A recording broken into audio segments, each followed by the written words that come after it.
চলুন গল্পটা শুরু থেকেই শুরু করা যাক। জুন মাসের মাঝামাঝি 6 বন্ধু মিলে আমাদের প্ল্যান হলো জুলাই মাসের 5 তারিখে রওনা দেব মেঘালয়ের উদ্দেশ্যে। যেভাবে প্ল্যান হলো সেভাবে ক্যান্সেল হয়ে গেল জুন মাসের 25 তারিখের মধ্যেই। এবার যেহেতু আমি যাব ভেবে রেখেছি, আমাকে যেতেই হবে, আমার এটা ফাঁকা সময়। এভাবে কয়েকটা দিন কেটে গেল। ভেবেছিলাম সঙ্গী হিসাবে কাউকে না কাউকে পাবো, কিন্তু কাউকেই পেলাম না। শেষমেশ 3 তারিখে আমি সোহেলকে জানাই আমার একটা টিকিট লাগবে, আমি 4 তারিখ রাতের মধ্যে আমি বাড়ি থেকে বেরোবো, আমি 5 তারিখ যেন মেঘালয়ে ঢুকে যেতে পারি। সেই হিসাবে 3 তারিখ তৎকাল টিকিট মারলো, কামরূপ এক্সপ্রেসে টিকিটও পেয়ে গেলাম। আজিমগঞ্জ টু কামাখ্যা প্রায় 850 কিলোমিটারের জার্নি। একা আমি বাড়ি থেকে 30 কিলোমিটার দূরে গেলেও সঙ্গে দুজন থাকে। জীবনের প্রথম একটা এত বড় জার্নি একা, বিষয়টা কেউ কোনোভাবে বিশ্বাস করতে চাইছিল না, কেউ বিষয়টা মানতেও চাইছিল না।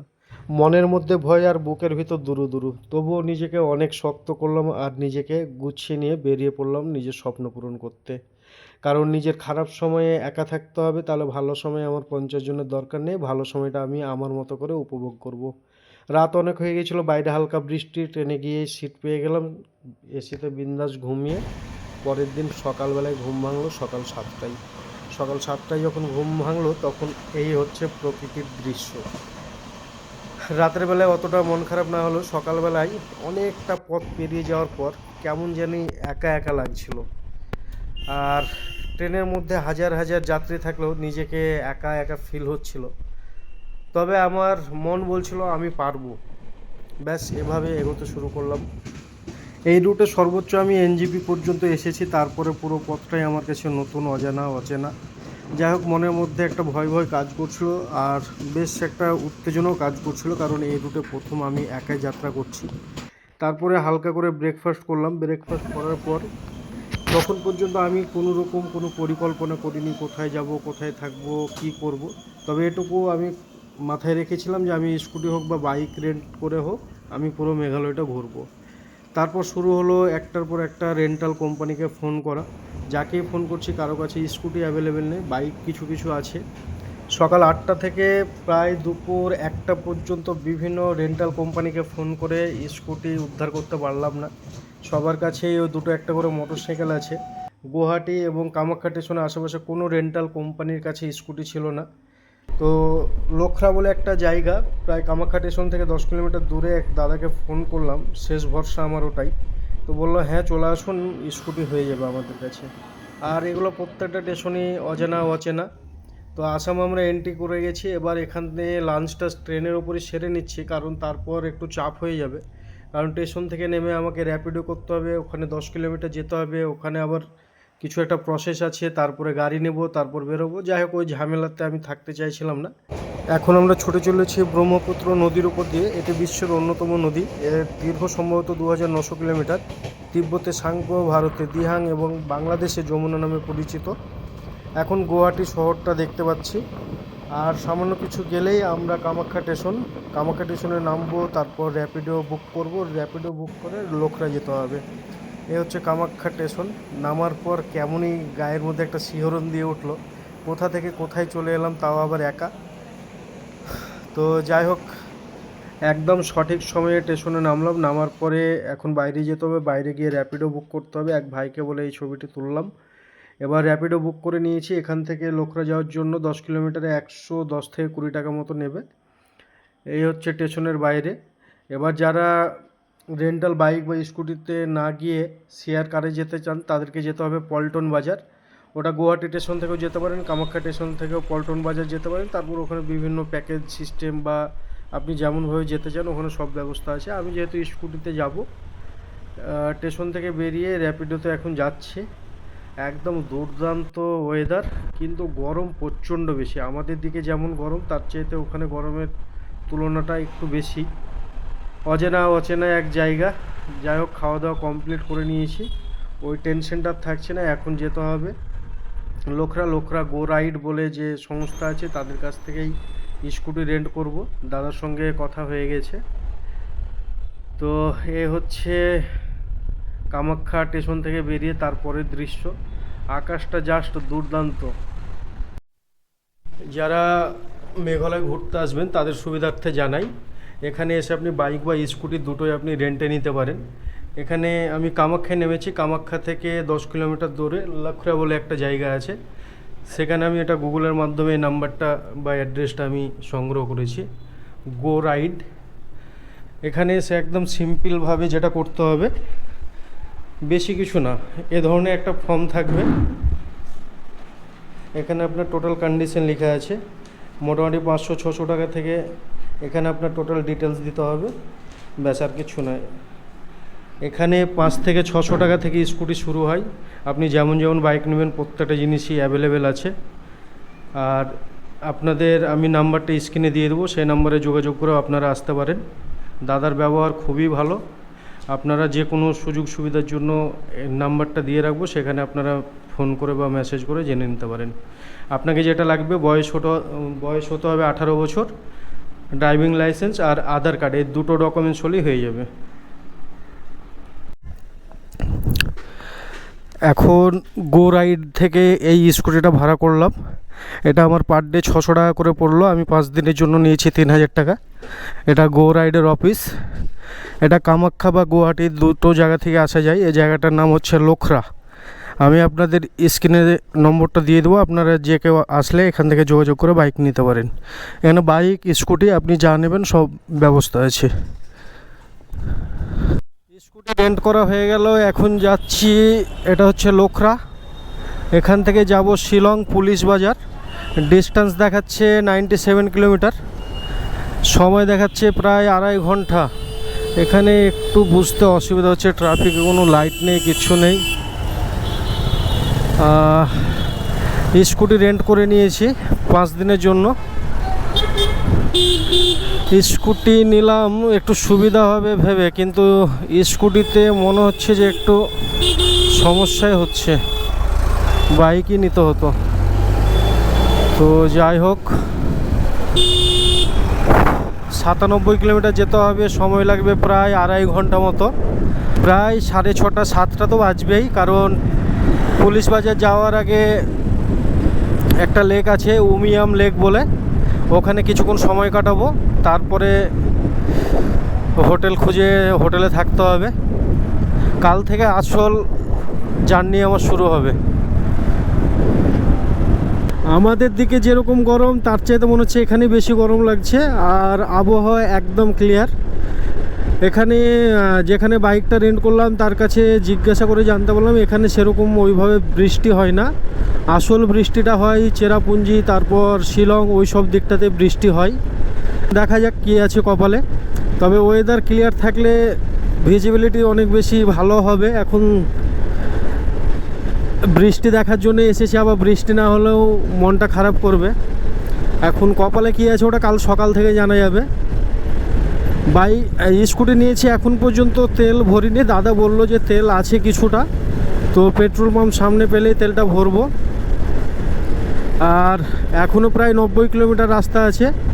খাওয়া দাওয়া ট্রেনেই করে নিয়েছিলাম, এখনও সেভাবে কিছু খাইনি। একটু আমি চাইছি যে সন্ধ্যার মধ্যে যেন আমি হোটেল খুঁজে পেয়ে নিই, তাহলে আমার সুবিধা হবে। মানে রাতে কোনোভাবে আমি রাইড করতে চাইছি না এবার। এর আগে যখন নর্থ সিকিম গেছিলাম তখন রাত 10টা-11টা পর্যন্ত রাইড করেছিলাম পাহাড়ে। তো যাই হোক, তখন প্রতিজ্ঞা করেছিলাম যে যেটুকু হবে রাইড ওটা দিনের আলোতে হবে, রাত্রে এক্সট্রা পাকামো করার কোনো মানে হয় না। আর এখানেও তাই ভেবেছি, যেটুকু কভার করতে পারবো দিনের আলোতেই, ওর বাইরে আর যাবো না। এখন পুলিশ বাজার যাওয়ার টার্গেট আছে, তার আগে যদি সন্ধ্যা হয়ে যায় তাহলে উমিয়াম লেকের আশেপাশে হোটেল বা হোমস্টে পেয়ে যাব, সেখানেই আজকে স্টে করব। কাল থেকে তখন দেখা যাবে। আসামের একটা জিনিস, আমাদের মতোই বাংলা ভাষা কিন্তু অনেকটা আলাদা টাইপের। এখানে সোনারপুর লেখা আছে, কিন্তু ওপরে সোনা দিয়ে পয়সু ব, ওটাও হয়তো ওদের কাছে র। সঠিক এ বিষয়ে আমার জানা নেই, তাই মন্তব্য করছি না। তবে এখানে বাংলা ভাষায় কথা বললে বাংলা ভাষাতেই উত্তর দিচ্ছে। আমি অনেক জায়গায় হিন্দিতে বললাম, হিন্দিতেও উত্তর দিচ্ছে। ভাষা নিয়ে আমার তো আশা করছি কোনো সমস্যা হবে না। পরিবেশ দুর্দান্ত, আর আজকের আকাশ একদমই ক্লিয়ার। স্কুটি নেওয়ার একটাই উদ্দেশ্য, একটু অলসভাবে ঘুরবো আর কি। বিশাল কিছু টার্গেট বা বিশাল কিছু অ্যাচিভ করতে আসিনি। বেশ কিছু জায়গা সিলেক্ট করে রেখেছি, ওর মধ্যেই ঘুরবো আস্তে সুস্তে, কোনো তাড়াহুড়ো কিচ্ছু নেই, একদম রিল্যাক্সভাবে ঘুরতে এসেছি এবার।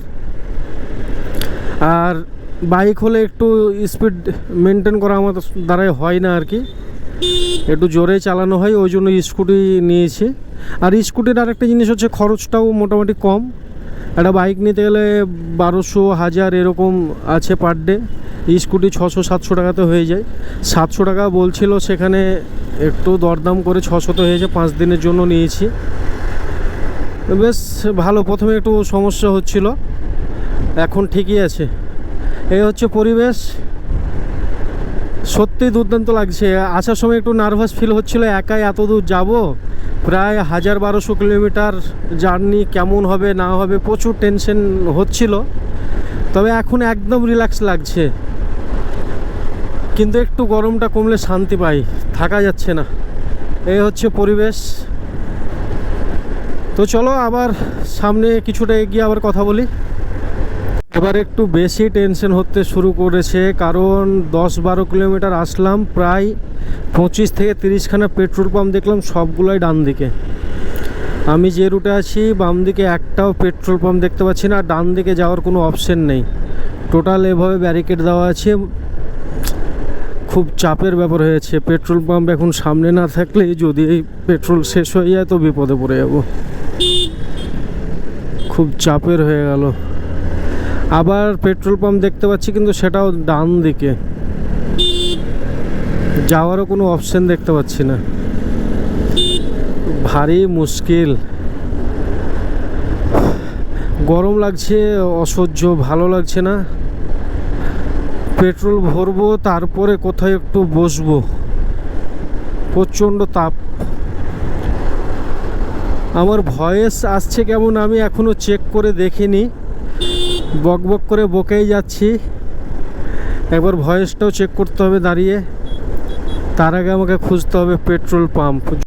আবার 3 মিনিটে 5-6 খানা পেট্রোল পাম্প ডান দিকেই রেখে এলাম, বাম দিকে পেট্রোল পাম্প নেই, কারণটা কি কিছু বুঝতেও পারছি না, টেনশনও হচ্ছে। তো যে বা যারা আসবে ভাবছো বাইকে স্কুটিতে, বাইক রেন্ট করার সময়তেই পেট্রোল অবশ্যই ফুল করে নেবে, ওদেরকে জিজ্ঞেস করে আশেপাশে যেটা পেট্রোল পাম্প থাকবে সেখানে গিয়ে পেট্রোল ভরে তারপর বেরোবে, তাহলে আমার মতো এই টেনশনটা থাকবে না। খুব চাপের ব্যাপার হয়ে গেল। আবার পেট্রোল পাম্প, এটাও ডান দিকে, আর ওই দিকে যাওয়ার কোনো রাস্তা নেই, মুশকিল ব্যাপার। ওই যে আবার সামনে পেট্রোল পাম্প, ওটাও ডান দিকে, কারণটা কি আমি কিছু বুঝতে পারছি না। বাম দিকে একটা তো থাকা উচিত। এবার লোকালে কাউকে জিজ্ঞেস করতে হবে কিভাবে কি করা যায়। ওই যে আবার পেট্রোল পাম্প, ইন্ডিয়ান অয়েল, কিন্তু যাওয়ার কোনো রাস্তা নেই। নিশ্চয় তো কিছু ব্যাপার আছে, আর না হলে আমার কিছু ভুল হচ্ছে। এত দূর চলে এলাম, প্রায় 15 কিলোমিটার পার করলাম, এখন পর্যন্ত একটা পেট্রোল পাম্প পেলাম না। এবার লোকালের সহযোগিতা না হলে এখানে পুলিশ টুলিশকে জিজ্ঞেস করতে হবে, তারাই হেল্প করবে। শিলং এখান থেকে আর 80 কিলোমিটার, আজকের টার্গেট হচ্ছে আমার শিলং। শিলংয়ের চাইতে টার্গেট আগে আমার পেট্রোল পাম্পের। রুটে এসে পেট্রোল ভরলাম, এবার আসল কারণটা জানতে পারলাম পাম্পে এসে। আচ্ছা, মেঘালয় ঢুকে গেছি আসাম থেকে, যেটা এখানে মেন কারণ ওই দিকটাতে পেট্রোল পাম্প না থাকার, সেটা হচ্ছে রাস্তা, মানে আমি যেদিকে ছিলাম আমার বাম দিকটা হচ্ছে আসাম আর ডান দিকটা ছিল মেঘালয়। আসামে পেট্রোলের দাম 3 টাকা, পেট্রোল ডিজেলের দাম 3 টাকা 4 টাকা বেশি, ওই কারণে ওইদিকে একটাও পেট্রোল পাম্প নেই, যা আছে সব ডান দিকে। মানে আসামে পেট্রোল পাম্প নেই, আছে হয়তো ব্যতিক্রম, আর ডান দিকে হচ্ছে মেঘালয়, মেঘালয়ে সব পেট্রোল পাম্প। নিয়ম ভেঙে গেছি, ফাইন লাগলে দিতাম, কিচ্ছু করার ছিল না। তো যাই হোক, তেল ভরলাম, এবার শান্তি, গাড়িতে শান্তি পেয়েছে, এবার আমাকে শান্তি পেতে হবে। কোথাও দাঁড়াবো, ডাবের জল, আখের রস, এই ধরনের কিছু একটু খাবো, একটু রেস্ট করব, ফেসবুকে 2-1টা পোস্ট করব, তারপরে বেরোবো। তাড়াহুড়োর কিচ্ছু নেই, যেখানেই রাত সেখানেই কাত, এই হচ্ছে বিষয়। আর আমি এখনও চেক করিনি আমার গোপ্রো সেটিংটা ঠিক আছে কি না, কারণ তাড়াহুড়োর মধ্যে ছিলাম তখন।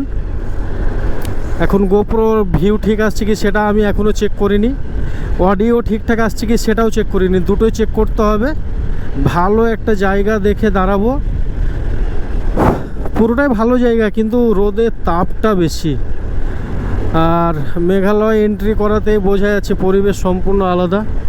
একটু একটু মনে হচ্ছে যে গরমের ব্যাপারটা কমছে। ওই যে সামনে পাহাড় দেখা যাচ্ছে স্পষ্ট, অতটা গেলে হয়তো অনেকটা স্বস্তি পেয়ে যাব। তারপর সূর্যের প্রখর রোদটাও আস্তে আস্তে কমছে। তো চলো ঠিক আছে, কিছু খেয়ে নিই, তারপর আবার দেখা হচ্ছে তোমাদের সঙ্গে। ভ্লগটা ভালো লাগলে অবশ্যই আমার ইউটিউব চ্যানেল থেকে দেখলে সাবস্ক্রাইব করো, পেজ থেকে দেখলে অবশ্যই ফলো করো। আরও নতুন নতুন মজাদার তথ্য, মজাদার ভ্লগ নিয়ে এবার রেগুলার পোস্ট হবে। এতদিন কাউকে বলিনি পেজ ফলো করতে, ইউটিউব চ্যানেল সাবস্ক্রাইব করতে, এখন সবাইকে বলছি। অবশ্যই ভিডিওটা এই পর্যন্ত দেখে থাকলে অন্তত ভিডিওতে লাইক তো অবশ্যই করতে হবে, তার সঙ্গে পেজ থেকে দেখলে ফলো, আর ইউটিউব চ্যানেল থেকে দেখলে সাবস্ক্রাইব। তো চলো খাওয়া দাওয়া করি কিছু, তারপর দেখা হচ্ছে।